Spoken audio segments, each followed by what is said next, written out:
The surrender document sat on the metal table between us. Commander Vex'thoran tapped his 6-clawed fingers against the armrest, a gesture that on any other day would have meant boredom. Today, though? Today it meant victory. Captain Reeves, he said, drawing out the human's name like he was savoring expensive wine. You have precisely 3 minutes to affix your signature to this agreement. After that, well, he gestured toward the viewport where her ship, the Wanderer, hung in space like a wounded bird. My gunners get restless. I stood behind the commander, holding my datapad, recording everything. Standard protocol for surrenders. We'd done this 17 times before. 17 species had sat in that chair, signed that document, and accepted their new place in the Korthax Empire. Humans would be number 18. Captain Lydia Reeves looked nothing like I expected. No tears. No shaking hands. She just sat there, hands folded in her lap, studying the document with brown eyes that seemed too calm for someone who just lost a war. Her dark hair was tied back, revealing a face that might have been pretty if it wasn't so annoyingly composed. I have a question, she said. Vex'thoran sighed. They always had questions. Make it quick, human. This clause here, Section 9, Paragraph 4. It says all human military personnel will be reassigned to labor camps pending evaluation. What does evaluation mean? The commander's mandibles clicked in amusement. It means we decide if you're useful. Now sign, and if we're not useful, then you become significantly less alive. He pushed the signing instrument across the table. It was a ceremonial pen, actually. We'd started using human writing tools for human surrenders. Added a nice touch of irony. 2 minutes, Captain. She picked up the pen, studied it, turned it over in her fingers like she was examining a fascinating specimen. I noticed something then, something that made my secondary heart skip a beat. Her hands weren't shaking, but mine were. Why were mine shaking? You know what's funny? Reeves said, still looking at the pen. We humans have this saying. The pen is mightier than the sword. Vex'thoran laughed, a sound like grinding gears. Poetic. Meaningless, but poetic. 1 minute, Captain. It means, she continued, her voice steady, that words, ideas, written agreements. They have power. More power than weapons sometimes. Then perhaps you should have written a better defense strategy.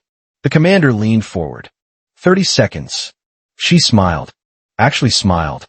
Oh, we did write something. Want to see? Before anyone could react, she pressed the top of the pen. Now, I should mention something important here. That pen? It wasn't just a pen. Because humans, those clever, terrifying, beautiful humans, had done something we never expected. They'd lost the war on purpose. The pen's tip shot forward, a compressed spike of reinforced titanium. It punched through Vex'thoran's primary throat with a wet, decisive thunk. His eyes went wide, all 3 of them, as purple blood sprayed across the surrender document, turning the white paper into something that looked like a child's painting. That, Reeves said calmly, standing as the commander gurgled and clawed his neck, is for Earth. I dropped my datapad. The security guards by the door reached for their weapons, but they were too slow. Everything was too slow. Reeves pulled the spike back, and I watched, frozen, as the most powerful military commander in our fleet collapsed forward onto the table, his blood pooling around the unsigned surrender papers. The guards finally got their weapons up, plasma rifles charging with that distinctive whine we all knew. Reeves raised her hands, the bloody pen still clutched in her right fist. Before you shoot me, she said, and her voice cut through the chaos like a blade through silk. You might want to know that pen's tip was coated with something special. A human creation. We call it neural transmitter. What? I finally found my voice, though it came out as a squeak. In the last 40 seconds, it uploaded every piece of data from the commander's neural implants to my ship's computer. Fleet positions, supply routes, command codes, strategic plans. She smiled again, and this time I saw what I'd missed before. This wasn't surrender. This had never been surrender. Everything. The guard captain's weapon hummed, ready to fire. You'll die for this, human. Probably, Reeves agreed. But you'll notice I'm not the one bleeding out on a surrender document. Also, she cocked her head, listening to something in an earpiece I hadn't noticed before. In about 10 seconds, every ship in this fleet is going to receive a very interesting data package. Care to count with me? I looked at the viewport. The Wanderer was powering up, its engines glowing brighter. 10, 9, 8, fire. The guard captain screamed. 7, 6, 5.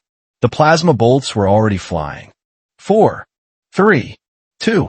But somehow, impossibly, Lydia Reeves was still smiling. 1. The plasma bolts froze midair. No, wait. That's impossible. Plasma doesn't just freeze. But they stopped, suspended in a shimmering field that had materialized around Reeves like she was standing inside a bubble of pure energy. The bolts hung there, crackling, angry, useless. Personal shield, Reeves explained as casually as someone discussing the weather. New tech.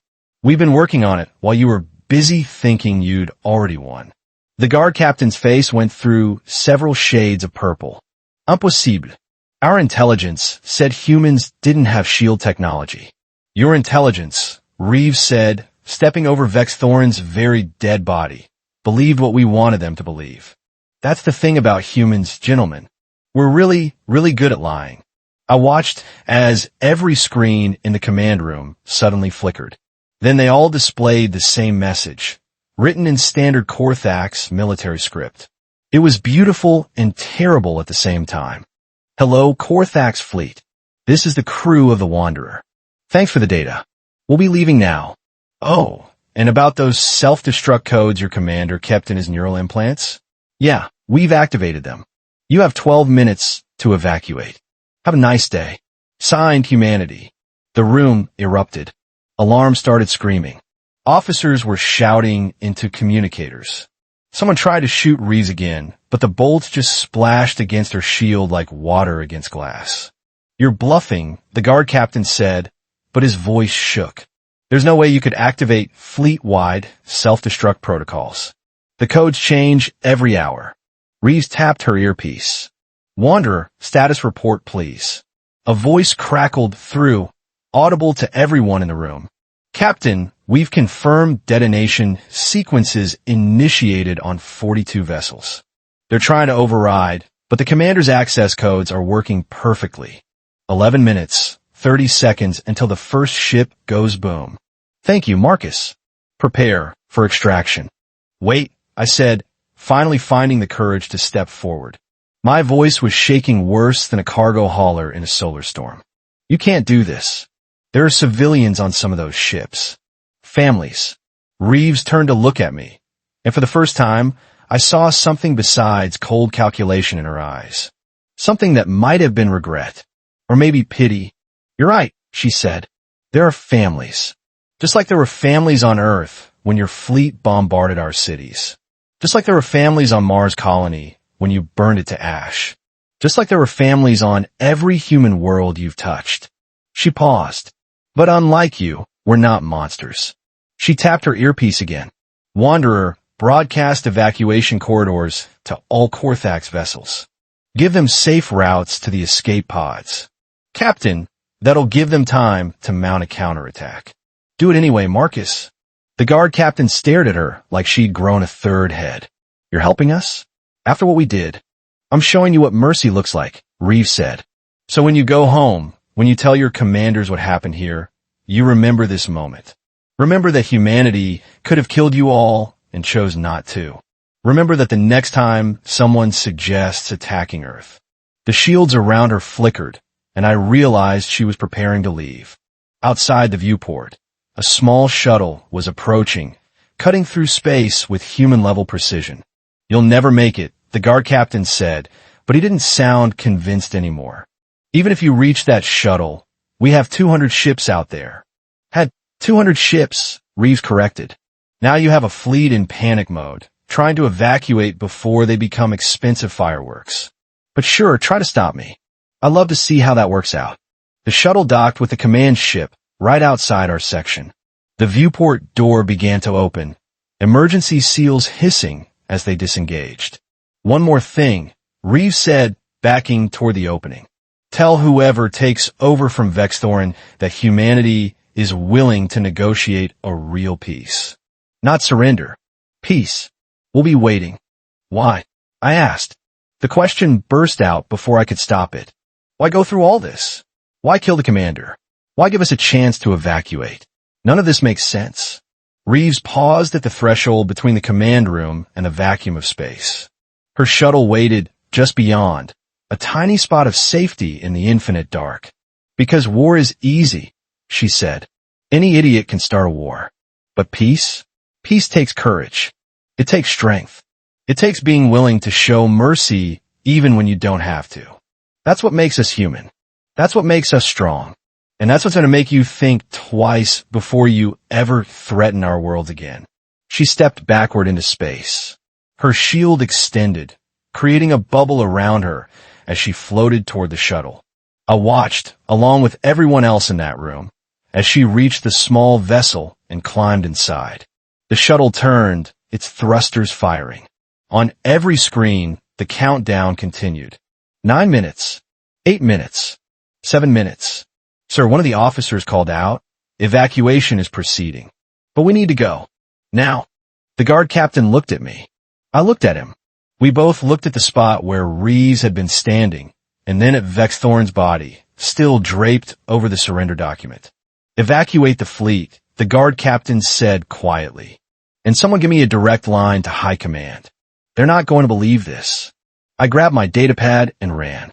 As I fled through corridors filled with panicking soldiers and officers, I kept thinking about that moment.